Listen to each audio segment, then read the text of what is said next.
दोस्तों, क्या वक्फ बोर्ड आपकी निजी संपत्ति को सिर्फ इस्तेमाल के आधार पर अपना घोषित कर सकता है? क्या वक्फ ट्रिब्यूनल के पास इतनी शक्ति है कि वो सिविल कोर्ट के दरवाजे बंद कर दे? सालों से चल रहे इस विवाद पर सुप्रीम कोर्ट के चीफ जस्टिस ने एक ऐसा फैसला सुनाया है जिसने वक्फ बोर्ड और उसके ट्रिब्यूनल की जड़ों को हिला दिया है।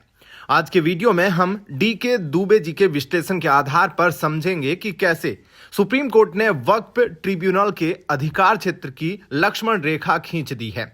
अगर आप अपनी जमीन और घर को लेकर चिंतित हैं तो यह वीडियो आपके लिए सबसे जरूरी है।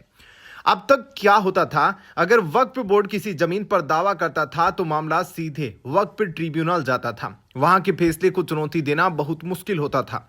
आम आदमी सोचता था कि क्या वो हाई कोर्ट या सुप्रीम कोर्ट तक दौड़ पाएगा। डी.के. दुबे जी बताते हैं कि जगदंबिका पाल वक्फ जेपीसी अध्यक्ष के सामने भी यही मुद्दा उठाया गया था कि सिविल कोर्ट का ज्यूरिडिक्शन क्यों बंद है। अगर कोई गैर मुस्लिम है तो उसकी जमीन पर कब्जा हुआ है तो उसे ट्रिब्यूनल के बजाय अपने पास के सिविल कोर्ट में जाने का अधिकार मिलना चाहिए। अब सुप्रीम कोर्ट ने इसी बात पर मुहर लगा दी है।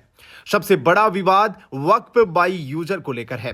उदाहरण के तौर पर समझे, किसी खाली मैदान, रेलवे स्टेशन या सरकारी जमीन पर अगरबत्ती जलाई या नमाज शुरू की और कुछ समय बाद दावा कर दिया कि वह वक्फ है। सुप्रीम कोर्ट का कड़ा रुख। कोर्ट ने कहा कि केवल इस्तेमाल करने से मालिकाना हक नहीं बदलता। हबीब अल्लाह वर्सेज मोहम्मद अहमद केस का उदाहरण देते हुए दुबे जी समझाते हैं, एक मुस्लिम मालिक ने अपनी जमीन पर नमाज की इजाजत दी, लेकिन जब उसने अपनी बिल्डिंग बनाई तो नमाजियों ने उसे वक्फ बताकर ट्रिब्यूनल में केस कर दिया। सुप्रीम कोर्ट ने साफ कहा कि अगर संपत्ति नोटिफाई नहीं है तो ट्रिब्यूनल इसमें दखल नहीं दे सकता। सुप्रीम कोर्ट ने वक्फ अधिनियम 1995 की धारा 83 और 85 की बारीकी से विश्लेषण किया है। नया नियम क्या है?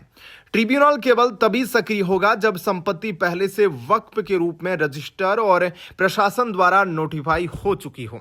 सिविल कोर्ट की वापसी। अगर संपत्ति वक्फ रजिस्टर में नहीं है तो मामला सीधे सिविल कोर्ट जाएगा। वहां गवाही होगी, सबूत देखे जाएंगे और जज तय करेंगे कि असली मालिक कौन है। यह वक्फ बोर्ड की उस शक्ति पर लगाम है जहां वो खुद को ही जज, वकील और मालिक समझता था। बहुत से लोग पूछते हैं कि सर, अगर वक्फ बोर्ड ने चुपके से मेरी जमीन का सर्वे कराकर उसे नोटिफाई कर दिया तो? दुबे जी ने मदन साहब वर्सेज खादिर अहमद केस का जिक्र किया है।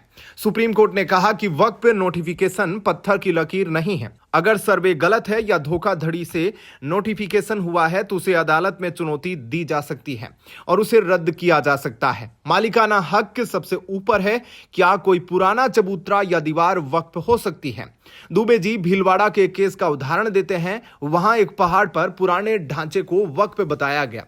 सुप्रीम कोर्ट ने कहा कि जब तक कागजों में साबित नहीं होता कि यह वक्फ की संपत्ति कैसे बनी, तब तक उसे वक्फ नहीं माना जा सकता।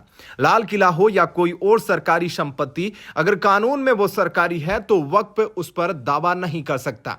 सुप्रीम कोर्ट का यह फैसला वक्फ संशोधन बिल के आने से पहले ही एक बड़ी वैधानिक जीत है। यह आम आदमी को सिविल कोर्ट जाने की ताकत देता है। दूसरा, यह वक्फ बाई यूजर के गलत इस्तेमाल को रोकता है। तीसरा, यह स्पष्ट करता है कि वक्फ बोर्ड कोई सुपर पावर नहीं, उसे भी कानून के दायरे में रहना होगा। आपका क्या विचार है? क्या आपको लगता है कि इस फैसले से जमीन के विवाद कम होंगे?